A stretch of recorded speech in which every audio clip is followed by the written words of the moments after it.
deuda en porcentaje del PIB, de nuevo 96, 2000, 2006 y luego año con año, ¿no?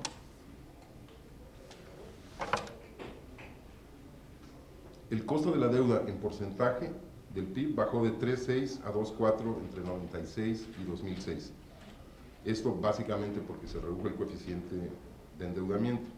Y luego bajó hasta el 2012 a 1,9, ¿no?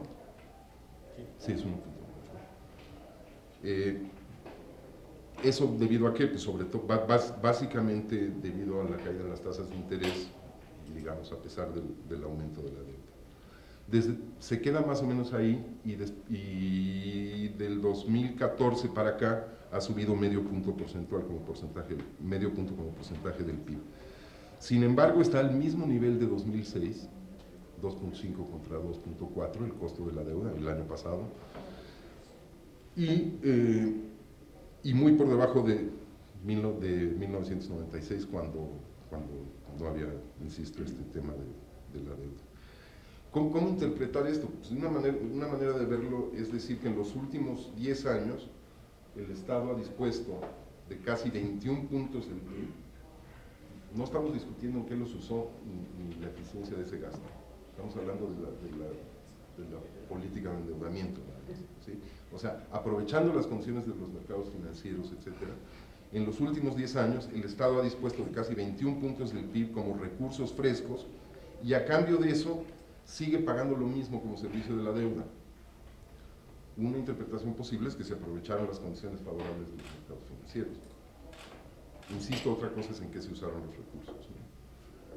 Además, y esto creo que es más importante, mezclando este punto con el punto anterior de que mejoró la capacidad de pago de la deuda, ya no sé qué dice aquí, ahí está, el servicio, el costo del servicio como porciento de los ingresos tributarios, si lo ven, es la gráfica de la derecha, bajó de 2006 a 2016, en los últimos 10 años, de 28.2 a 17.9%. ¿Sí? Yo creo que este es un indicador razonable de la solidez de la posición financiera del país. O sea, ¿cuánto nos cuesta la deuda en relación al tamaño de los ingresos que tenemos para pagar esa deuda? Entonces, aunque la deuda como proporción del PIB ha subido considerablemente, pues el costo de esa deuda como proporción de los ingresos tributarios, ojo, aquí no está ni el petróleo, ni lo del Banco de México, ni nada de esto, ¿sí? Ha bajado, pues ha bajado considerablemente, ¿no? De 28 a 18, ¿no? Bien, pero para ver cómo está el tema de la política fiscal y qué ahora tenemos, pues tenemos que ver la estructura de los ingresos, aunque aquí ya tenemos un indicador de que los ingresos tributarios han subido considerablemente. Pero los ingresos de los que disponemos, o de los que dispone el sector público, ¿son permanentes o están asociados a variables volátiles fuera del control del Estado? ¿Sí? Entonces aquí tengo esta gráfica, que es esto que se ha comentado mucho, que es la despetrolización de los ingresos públicos, ¿no? Un primer punto a notar es que los ingresos presupuestales totales, esos son los ingresos presupuestales, ¿no? Totales aumentaron de 21,5 a 25% en los últimos 10 años. Fue un punto en el sexenio pasado y 2,5 puntos en lo que va hasta el 2016. Segundo, esos ingresos son cada vez menos dependientes del petróleo.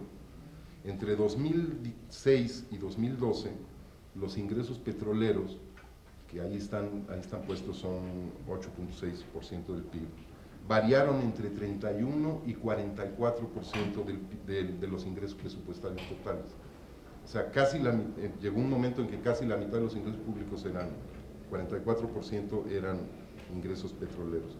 En 2016 es 4% del PIB, lo que representa solo el 16% del total de los ingresos presupuestales.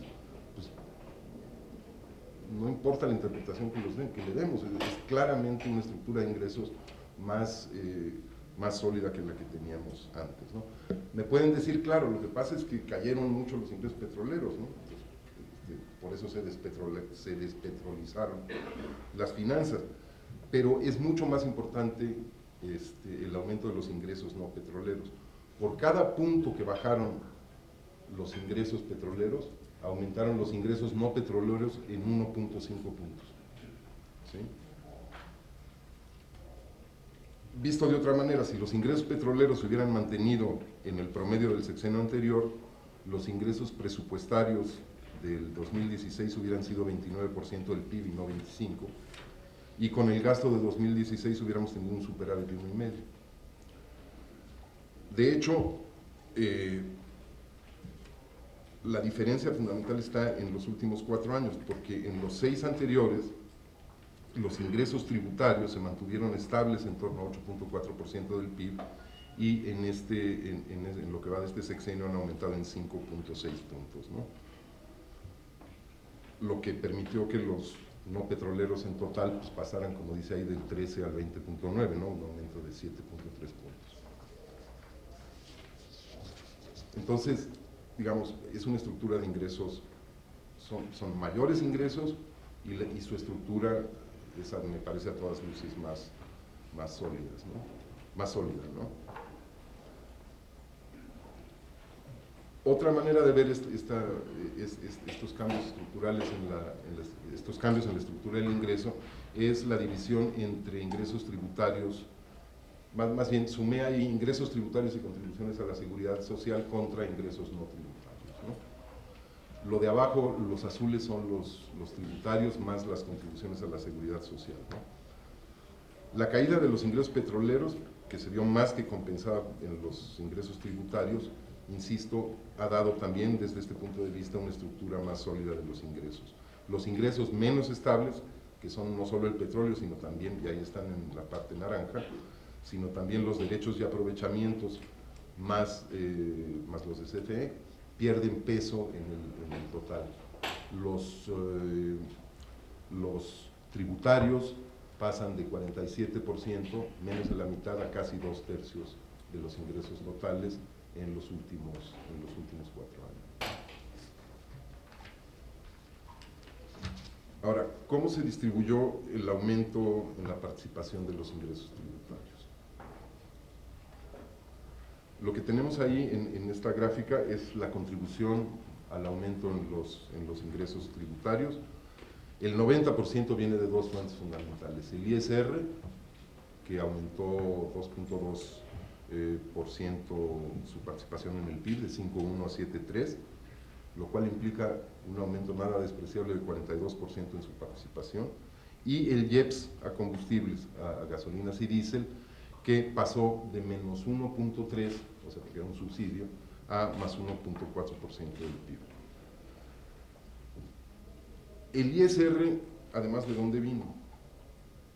El ISR es ese aumento de 2.2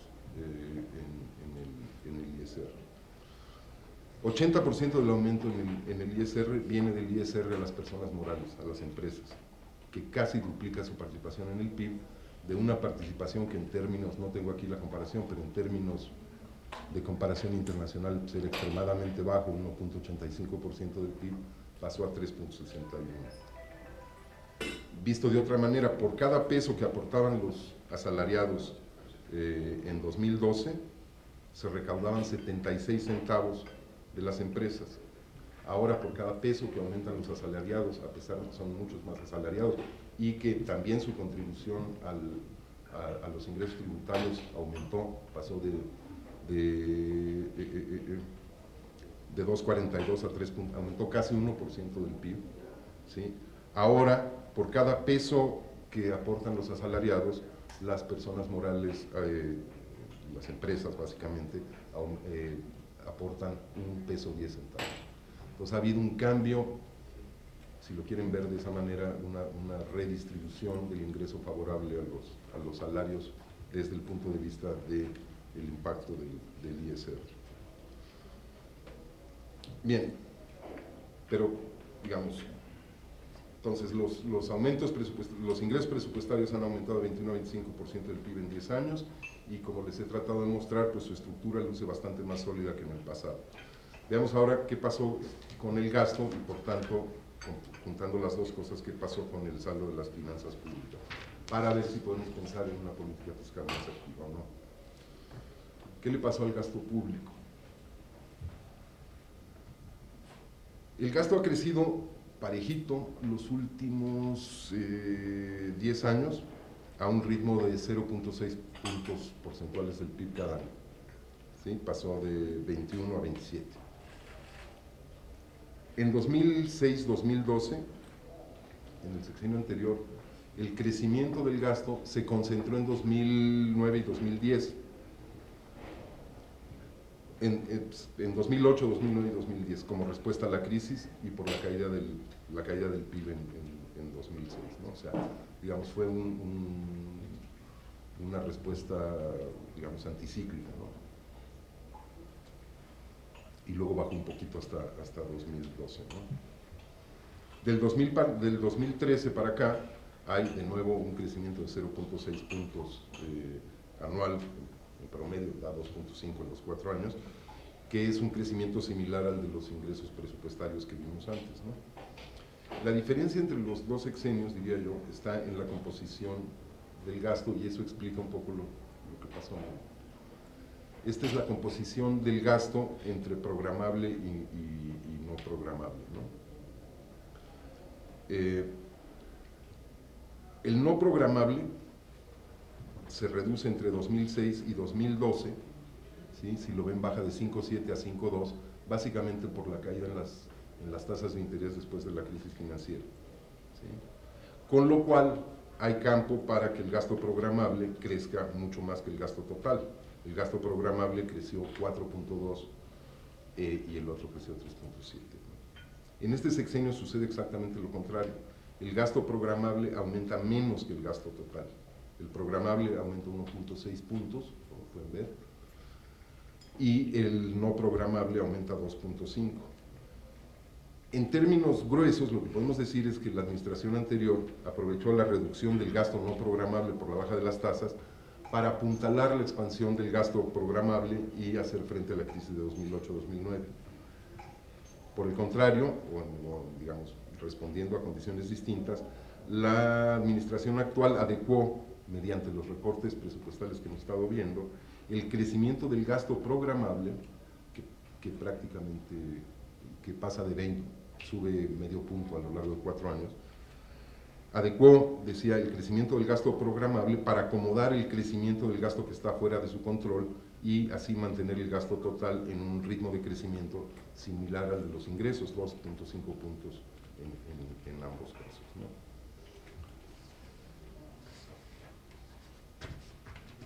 Y eso lo podemos ver en la composición del gasto entre gasto corriente y gasto de capital también, ¿no? Ahí está la composición del gasto programable en gasto corriente y gasto de capital, ¿no? ¿En qué se gasta ese gasto programable que vimos antes, que subió mucho en el sexenio anterior y creció un poquitito en este, ¿no? A lo largo de los 10 años, el gasto corriente subió de 12.7 a 15.4 del PIB en esos 10 años, ¿no?